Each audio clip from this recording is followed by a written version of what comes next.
C'est une tradition journalistique qui tend à disparaître. Au Sénégal, la presse satirique est au plus mal. On est bien loin de la période faste du journal Le Politicien de Mame Lestia ou encore du Café Libéré de Pape Samba Kane. Aujourd'hui, seul le petit railleur sénégalais de Ibou Fall est encore visible dans les kiosques. Sur les raisons de cette décadence, Pape Samba Kane est d'avis que c'est le régime politique actuel qui pourrait bien museler les acteurs de la presse satirique. Ce pays a connu une sorte de contre-révolution. Quand l'alternance est arrivée pour changer le régime du président Abdou Diouf, il n'y a pas que la politique qui a changé. L'approche que les gens avaient des médias a changé et l'approche que les politiques eux-mêmes avaient pu avoir de la presse satirique pour en parler n'était plus la même. C'est très difficile d'en parler sans que ça paraisse faire des jugements de valeur sur le personnel politique qui avait remplacé le personnel politique du Parti socialiste. Mais je crois que, en tout cas personnellement, moi, ce qui m'aurait arrêté, et m'a arrêté, parce que je n'ai pas manqué de rencontrer des propositions pour refaire un journal satirique, c'est de m'interroger, est-ce que la classe politique, le personnel politique, comprendrait d'abord les règles du jeu comme les autres l'accepterait, accepterait les règles du jeu comme les autres l'avaient accepté, et aurait l'intelligence de la situation. Pour Omar Diakité, dit Odia, caricaturiste de renom, c'est un problème de prix qui se pose. Le gros problème, c'est les moyens financiers. D'abord, parce qu'un journal, il faut d'abord le mettre sur pied, avoir une rédaction, avoir des dessinateurs sur place et les payer régulièrement. Parce que c'est la meilleure façon aussi de retenir les gens. Parce que les gens qui ne sont pas payés ne sont pas motivés, ne sont pas intéressés. Ce qui a fait que les journaux n'ont pas marché, c'est que le public n'a pas répondu en masse. Les journaux sortaient mais ne se vendaient pas. Et comme tu le sais, à terme, ça finit par casser. Peut-être qu'il faudrait un journal qui soit peut-être...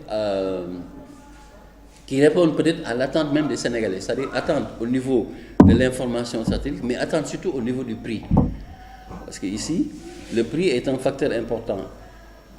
Tu sais que tous les journaux maintenant, la presse satirique, la presse quotidienne se vend au bas mot à 100 francs. Certes, il y a Walfadjri, il y a Le Soleil et il y a Sud qui sont à 200 francs et qui s'en sortent quand même. Mais les autres sont à 100 francs. Et il faut peut-être, il y a cette tendance à qui joue un peu, quoi.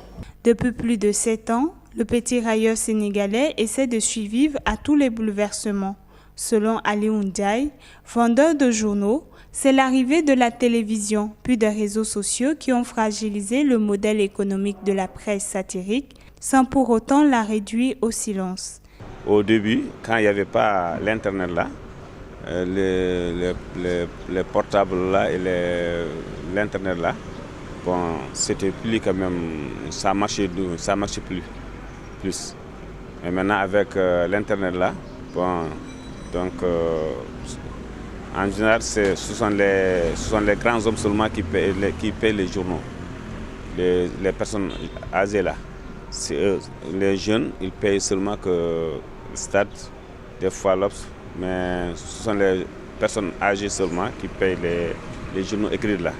Il y a quelques années, plus de 6000 exemplaires du Café Libéré étaient écoulés chaque semaine. Aujourd'hui, avec le petit railleur sénégalais, moins d'1 millier de journaux trouvent preneur. Pour Ibou Fall, directeur du petit railleur sénégalais, c'est le modèle de vente qu'il faut revoir. Moi, mon ambition, je le disais au début, parce que c'est un vrai problème pour la presse, c'est de faire en sorte que le petit railleur parte de l'imprimerie et aille directement chez le lecteur, qui ne passe plus par les kiosques, qui ne soit plus exposé dans la rue. Bon, il y aura certainement un acte de présence pour faire une sorte de com, pour montrer qu'il existe. Mais vraiment, l'ambition du petit railleur, c'est que ses lecteurs le reçoivent directement. Trop souvent confondu avec la presse illustrée, le but principal de la presse satirique est de provoquer le rire chez ses lecteurs en se moquant des personnalités du monde. La politique mais aussi les mœurs y sont critiquées. Son mot d'expression, c'est la caricature.